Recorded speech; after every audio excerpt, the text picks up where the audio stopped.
Hoy en su Palabra del Camino continuaremos la serie llamada Escuela para Padres Cristianos. El módulo 4 se llama Comunicación en proceso de cosecha. El campesino sale a revisar el avance de su tierra. Muchas veces mira la tierra y le habla: estamos bien, tierra. Observa el sol y dice: hoy tendremos buen clima para abonar, etc. En otras palabras, trata de entablar una comunicación con su tierra durante el proceso. A veces es un proceso privado, pero en realidad se siente más apegado a ella, por ser parte suya.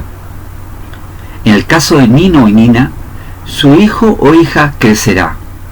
Inevitablemente, esa persona que al principio depende totalmente de sus padres comienza a crecer, comienza a tener sus propias decisiones, y los padres se ven en la necesidad de buscar relaciones de comunicación para vincularse. Módulo 4. Comunicación en proceso de cosecha. ¿Qué es la comunicación en proceso de cosecha? Consiste en buscar estrategias de comunicación o cómo hablar con tu hijo o hija en las diversas etapas de su crecimiento. Este terreno es muy complejo, ya que a medida que la persona crece, comienza a preguntar, inquirir información, cuestionar y opinar. El primer lugar donde recurrirá serán sus padres o la persona con quien tenga más cercanía. Cada familia construye un círculo de protección y relaciones alrededor de su hijo o hija, padres, abuelos, primos, tíos, etc. Pero esta moneda también tiene otra cara. La otra cara es quiénes son realmente las personas que el niño o niña, joven o jovencita, ven como cercano o persona en la cual confían en su entorno de protección. A veces son el papá y o la mamá, otras veces son los abuelos, quizás un tío o tía. El detalle importante es que la persona siempre busca a alguien a quien consultar y preguntar en confianza. Aquí el niño creció y comienza a evidenciarse el trabajo del papá y la mamá en su cosecha de vida. Es muy importante comprender que cada hijo es diferente, cada hijo tiene talentos, cada hijo ha construido una relación en su hogar. La pregunta que surge es: ¿fomentamos una relación con el mundo o una relación con el Señor en todos los primeros años de vida? Si ha sido con el mundo, la típica evidencia se genera en el tiempo que los padres dedicaron a ver televisión con su hijo o hija sin ningún control sobre lo que veía. También si tuvo acceso al celular sin control. Otra medida fueron las amistades.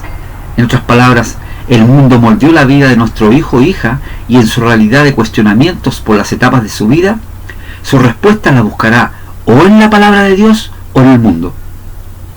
De forma práctica, no controle su lenguaje y vocabulario, dirá groserías. Nunca especificamos como padres el tipo de amistades, ahora sus amistades son del mundo, y esas serán su vínculo. Tal vez participará de actividades que no son piadosas, sin recato.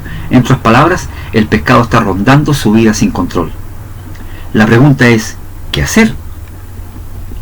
Debemos preguntarnos si nuestro hijo vive una vida de actitud cristiana en el hogar, y junto a ello, yo como papá y junto con mi señora, en forma individual, construimos lazos de comunicación con él.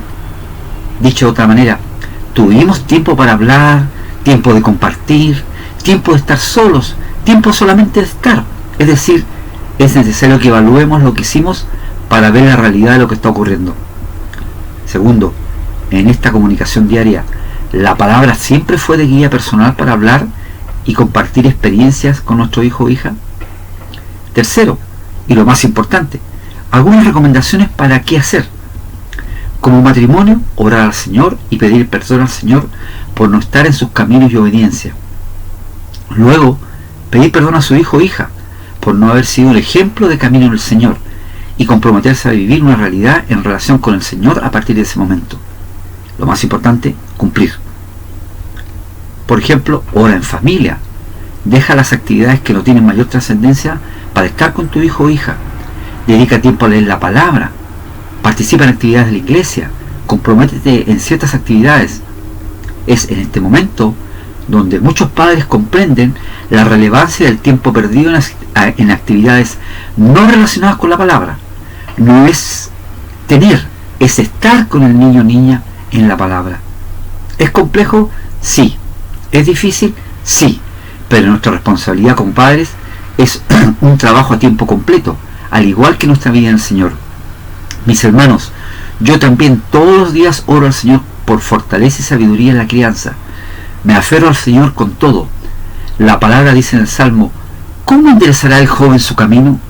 Pero para enderezar debe ver y saber cuán gran es nuestro Dios y Señor, y esa labor nos corresponde a nosotros como padres. Te comparto un versículo, 2 Crónicas 6:27, comillas: y les enseñarás el buen camino para que anden en él, cierre de comillas. Pregúntate, ¿cuál es el buen camino? El camino del Señor. Nuestro Señor nos dio una senda que es su esencia, el amor. El amor por toda alma humana para que lo conozca a Él. Esa debe ser siempre nuestro foco. ¿Y por qué andar en ese camino? Porque es el camino de la vida eterna en su presencia. Papá y mamá, cristianos, tenemos un trabajo en el Señor, diariamente llevar la palabra, y siempre, siempre podemos comenzar con nuestro hijo o hija, diariamente. El amor por un alma nueva es el amor para que conozcas a su Señor y Salvador. Mi estimado y estimada, si no eres cristiano, te invito a recibir la gracia de la salvación del Señor. Para ello, te guiaré en una oración. Cierra tus ojos y oremos. Dios santo y todopoderoso, creador del universo, me humillo ante ti y te pido perdón por todos mis pecados cometidos. Agradezco tu salvación y creo en ti, el Señor Jesucristo, como mi Señor y Salvador, para obedecerte y servirte para tu obra. Gracias por la salvación, gracias por el sacrificio en la cruz. Te alabo, Señor. Pido todo esto en el nombre de tu amado Hijo, el Señor Jesucristo. Amén. Mi estimado y estimada, si realizó esta confesión de fe de todo corazón, ahora y juro en el cielo, porque un alma más se salvó, como dice Lucas 15:10. Te invito a leer la palabra para conocer al Señor y así puedas vivir una vida que le agrade. Por ejemplo, puedes comenzar leyendo un proverbio. Son 31, sí, uno por día. También puedes comenzar a leer el Nuevo Testamento y luego toda la Biblia. Lo más importante, vive aferrado en el Señor. Aférrate a Él, no te sueltes de Él. Lee la palabra para que estés siempre ligados a su vida.